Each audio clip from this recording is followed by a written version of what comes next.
It's like the same thing when you get a PhD and it's like people are weird, like, do I call you doctor?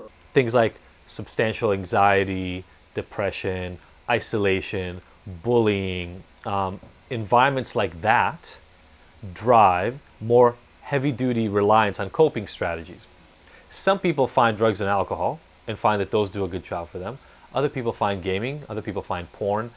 Whatever it is that you find that works kind of flips your switch and allows you to move away from the discomfort that you were experiencing otherwise. You practice more.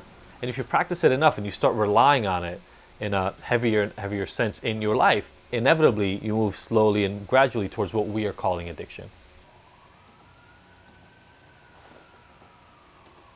I just hope that as we develop an understanding that gaming addiction is a real thing, that people can actually develop severe compulsions around internet games and things of that nature, that we don't fall into the trap of believing that we will find a silver bullet because now we've found the diagnosis. There are still individual underlying that. There are still going to be distinguishing factors of why people got into it and what is it that they enjoy about the experience.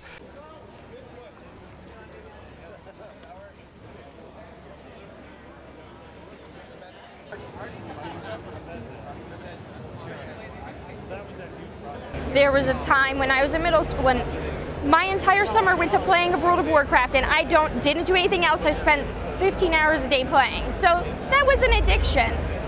It feels a little odd to categorize it as a health issue, but I can see that because there have been issues in the past where streamers have tried to do 24-hour streams, they've collapsed, they've gone to the hospital, I think some guy died. You know, clearly there is an issue and gaming can be very addictive.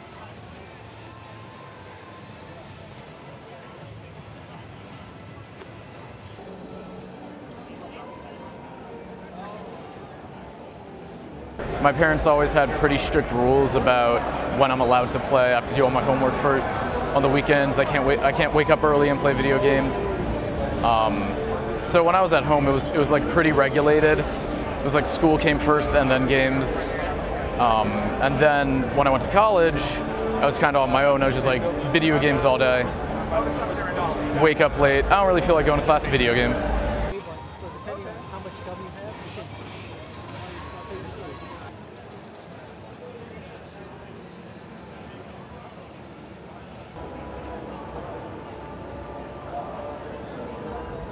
In the world of technology, if you apply the simple criteria of addiction, withdrawal symptoms, tolerance, negative consequences over time, some of the real standards, they apply to kids, teens, adults who are compulsively or involved in overuse of technology.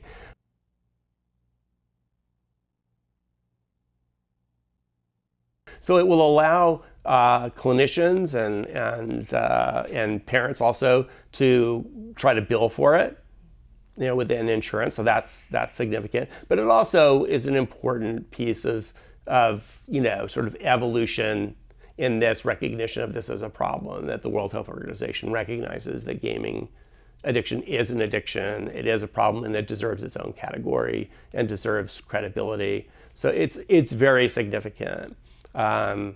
You know, the issue will continue to be just pushback around is it an addiction, is it not an addiction, and also, you know, a lot of pushback from culture in general.